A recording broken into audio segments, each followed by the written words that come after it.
It could be related to the nerve in the wrist, the median nerve. But of course, their conclusion was that something is happening because of all of this repetitive activity, which is really, when you come to think of it, totally unscientific, because there's no way that they could demonstrate that something was happening to the nerve at the wrist. And so what happens is that with these mind-body disorders, because the psychology is common to us all, they tend to become epidemic, okay? And so like a copycat phenomenon? Yeah, copycat phenomenon, exactly. And of course the same thing goes for sciatica, and it's just amazing. But, if my ideas were to become universal, there would be economic chaos in the medical profession. I heard that many people, and I know someone who, by reading your book, got free of years of chronic pain just by reading your book. How can that happen? They are lucky in that all they needed was a slight suggestion, or as much of a suggestion as I make in the book, that the mind-body process exists. And fortunately for them, that's all they needed. And there's no way of determining, because many hundreds of thousands of that book have been published, and it's probably somewhere now in the vicinity of 750,000. So a lot of people have seen this. There's no way of knowing how many of them got better just from reading the book. But fortunately for them, all they needed was the suggestion that this physical symptom that they've been experiencing is really related to emotional phenomena. You suggest in your book that we talk to our brain, talk to my brain to tell my brain, stop doing it. And again, depending upon how great the need is for the physical symptom, that may or may not be sufficient. But indeed, in a sense, that's what you can do. But you have to do it with the background of some knowledge. You can't just tell it that, somebody can say, hey, do you know this is coming from your brain? Tell your brain to stop it. No, that won't do. But in essence, by acquiring the information you can get from that book or the other books, then you can say, yeah, stop it. What happens to the patients who come here?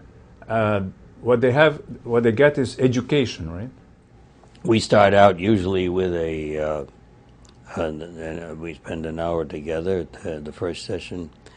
We do an examination, and we determine from the examination that there is nothing really important going on. Neurologically, that's the most important thing. And then I begin to explain to patients how this works, and I make a little, this is something that they take home with them, and I make a little drawing in the back of the conscious mind up here, and the unconscious mind down here. And I first of all indicate the presence of rage, which is the major factor. It seems to be responsible for this, and its tendency, its drive to come out, and the fact that being aware of this, the brain then creates these symptoms. Okay, symptoms. Whose presence distracts your attention and, in essence, successfully prevents this rage from coming out. And then, of course, I talk about where the rage comes from. Where does it come from? Well, in essence, what we do is make a reservoir here, and we say, first of all, you begin. Some of this is generated in childhood, in all of us. In kids who have been abused, of course, the amount is large. In most of us, we generate the anger in childhood primarily, the best way to put it is because we were not allowed to become flower children. Because right away, even in the early years of life, 2, 3, 4, 5, we start being told what you're supposed to do and what you're not supposed to do. Okay. So some of that starts out in childhood. The majority of this anger seems to come about from the pressures that we put on ourselves. Okay, the self-imposed pressures. What pressures? Oh, the need to be perfect and the need to be good. Oh, I mean, they're equally powerful. But they are perceived as pressures by this leftover child in all of us. More rage. And it gets furious. That's the major one. The largest contributor to this rage reservoir, which, of course, when it's full, you're going to get symptoms, is these self-imposed pressures. And then finally, the last contributor is which are the most obvious, the pressures of life. What people call stress or something. Stress, yeah. But that's the least. It is certainly the least. But because it's the last, and because it's the most obvious, people think that's the most important one.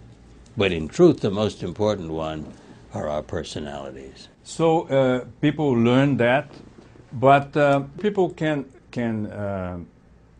overcome their chronic pain and other psychosomatic disorders, not necessarily by dealing with the rage, by going into the unconscious, right?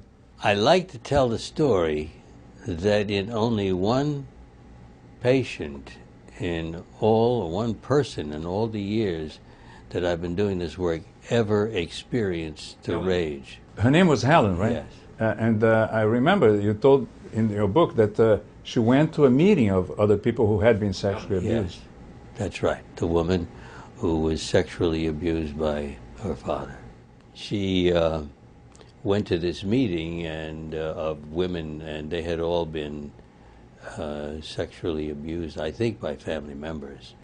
And the weekend after that, her internal rage at having brought all this back to her memory began to get greater and greater and greater. And by this was a Friday. By